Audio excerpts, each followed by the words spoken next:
ونصلي ونسلم على رسوله الكريم اما بعد اعوذ باللہ من الشیطان الرجیم بسم اللہ الرحمن الرحیم وَكَذَلِكَ جَعَلْنَاكُمْ أُمَّةً وَسَطًا لِتَكُونُوا شُهَدَاءَ عَلَى النَّاسِ وَيَكُونَ الرَّسُولُ عَلَيْكُمْ شَهِيدًا وَمَا جَعَلْنَا الْقِبْلَةَ الَّتِي كُنْتَ عَلَيْهَا إِلَّا لِنَعْلَمَ مَن يَتَّبِعُ الرَّسُولَ مِمَّن يَنقَلِبُ عَلَى عَقِبَيْهِ وَإِن كَانَتْ لَكَبِيرَةً إِلَّا عَلَى الَّذِينَ هَدَى اللَّهُ وَمَا كَانَ اللَّهُ لِيُضِيعَ إِيمَانَكُمْ إِنَّ اللَّهَ بِالنَّاسِ لَرَءُوفٌ رَحِيمٌ صدق اللہ مولانا العظیم وصدق رسولہ النبی الکریم الامین ونحن علی ذلک لمن الشاہدین والشاکرین والحمد للہ رب العالمین۔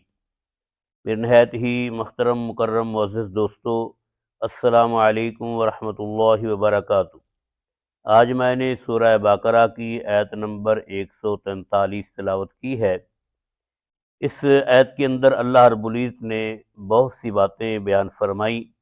ایک تو اس امت کی فضیلت کو بیان فرمایا، دوسرا تحویل قبلہ کے بارے میں اللہ رب العزت نے اس کے منشا یہ بیان فرمائی، مقصد یہ بیان فرمایا کہ میں اہل ایمان کو آزمانا چاہتا تھا کہ کون میرے نبی کی اتباع کرتا ہے۔ اور تیسرا جو صحابہ کا ایک سوال ہے، صحابہ اکرام کا، اللہ رب العزت نے اس کا جواب دیا۔ پہلے نمبر پر اللہ تعالیٰ فرماتے ہیں وَكَذَلِكَ جَعَلْنَاكُمْ أُمَّةً وَسَطًا، اور اسی طرح بنایا ہم نے تم کو افضل امت، لِتَكُونُوا شُهَدَاءَ عَلَى النَّاسِ، تاکہ تم گواہ ہو لوگوں پر، وَيَكُونَ الرَّسُولُ عَلَيْكُمْ شَهِيدًا، اور رسول اللہ صلی اللہ علیہ وسلم تم پر گواہ ہوں۔ تو اس آیت کے اندر اللہ رب العزت نے، اس آیت کے پہلے حصے میں اللہ رب العزت نے اس امت کی فضیلت کو بیان فرمایا کہ ہم نے تمہیں افضل امت بنایا۔ ویسے تو وسط جو لفظ ہے اس کا معنی درمیانی ہوتا ہے، درمیانی امت، لیکن مفسرین نے مختلف اس کے تراجم کیے۔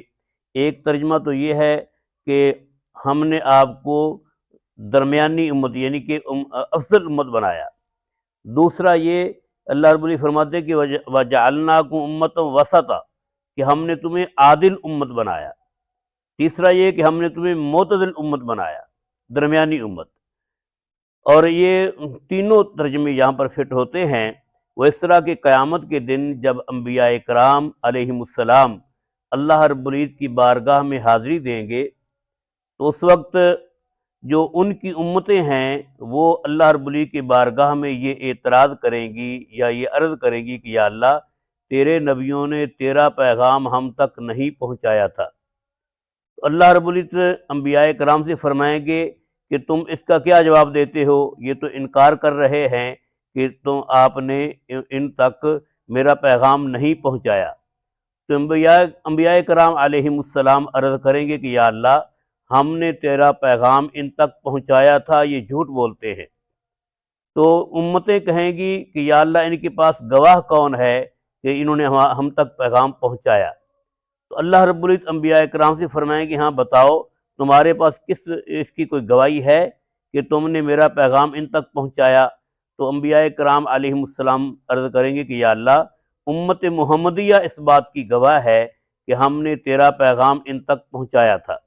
پھر امت محمدیہ علیہ صاحب والسلام سے اللہ تعالیٰ پوچھیں گے کہ بتاؤ، ان نبیوں نے میرا پیغام اپنی امتوں تک پہنچایا تھا؟ تو یہ امت گواہی دے گی ان نبیوں کی کہ یا اللہ، واقعتاً تیرا پیغام تیرے نبیوں نے اپنی اپنی امتوں تک پہنچایا تھا۔ اس وقت وہ امتیں عرض کریں گی کہ یا اللہ، ہم تو پہلے آئے اور یہ امت محمدیہ علیہ صاحب والسلام بعد میں آئی، تو یہ اس بات کی کیسے گواہ بن رہی ہے کہ انبیاء کرام نے تیرا پیغام ہم تک پہنچایا تھا؟ تو اللہ رب العزت پھر امت محمدیہ سے پوچھیں گے کہ تم کس بات پر گواہی دیتے ہو کہ ان نبیوں نے میرا پیغام اپنی امتوں تک پہنچایا تھا؟ اس وقت یہ امت کہے گی کہ یا اللہ، تیرا پیغام ان نبیوں نے پہنچایا تھا کیونکہ ہم نے تیری بھیجی ہوئی کتاب، تیرا بھیجا ہوا کلام قرآن پاک پڑھا، اس کے اندر یہ بات موجود تھی کہ تیرے نبیوں نے اپنی اپنی امتوں تک تیرا پیغام پہنچایا۔ پھر یہ کہ تیرے پیارے حبیب امام الانبیاء صلی اللہ علیہ وسلم نے ہمیں بتایا کہ پہلے نبیوں نے اپنی اپنی امتوں تک تیرا پیغام پہنچایا تھا، تو ہم اس بات کی گواہی دیتے ہیں کہ واقعتاً پہلے نبیوں نے تیرا پیغام اپنی اپنی امتوں تک پہنچایا۔ اس وقت اللہ رب العزت فرمائیں گے کہ ہاں یہ بات یقیناً صحیح ہے، میرا کلام بھی سچا ہے اور میرا آخری نبی بھی سچا ہے کہ واقعتاً میرے نبیوں نے میرا پیغام اپنی اپنی امتوں تک پہنچایا، لیکن ان امتوں نے ان کے پیغام کو ٹھکرایا، ان کے لائے ہوئے پیغام کو ٹھکرایا، میری بات کو ٹھکرایا اور ان پر ایمان نہیں لائے۔ تو اس لیے اس طرح یہ امت اس امت کو اللہ رب العزت نے فرمایا وَكَذَلِكَ جَعَلْنَاكُمْ أُمَّةً وَسَطًا، اسی طرح ہم نے بنایا تم کو امت وسط یعنی کہ افضل امت، لِتَكُونُوا شُهَدَاءَ عَلَى النَّاسِ، تاکہ تم لوگوں پر گواہی دو۔ اس گواہی سے وہی گواہی مراد ہے جو قیامت کے دن یہ امت انبیاء کرام علیہم السلام کے حق میں گواہی دے گی۔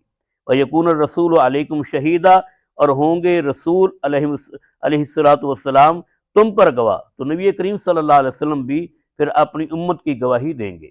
دعا ہے کہ اللہ رب العزت ہمیں اپنے پیارے محبوب صلی اللہ علیہ وسلم کی لائی ہوئی تعلیمات کو اپنانے کی توفیق دے، ان پر صحیح طرح عمل کرنے کی توفیق نصیب فرمائے، آمین۔